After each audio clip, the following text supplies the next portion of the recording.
আজকে কলেজ স্ট্রিটে গিয়ে হঠাৎ কী এমনটা হলো চলো শুরু থেকেই বলি।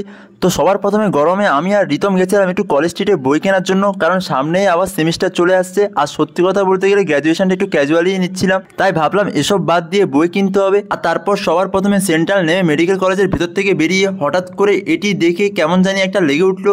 আর এরপর সোজা গেছিলাম একটু সংস্কৃত কলেজের অপোজিটে কাকুর দোকানে। আর এই কাকুর থেকে আমি 6 টু গ্র্যাজুয়েশন চলাকালীন যত বই দরকার লাগতো আমি সবগুলো এখান থেকে নিতাম।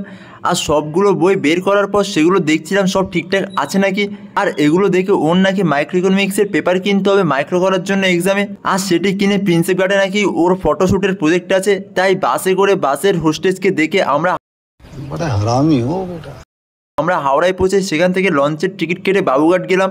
আর তারপর এই করতে করতে আমরা প্রিন্সেপ ঘাট পৌঁছে যাই। আর সত্যি কথা বলতে গঙ্গার হাওয়াটা পুরো মাইন্ড ফ্রেশ করে দেওয়ার মতো।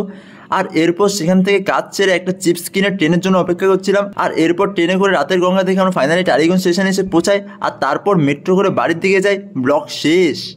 বাই।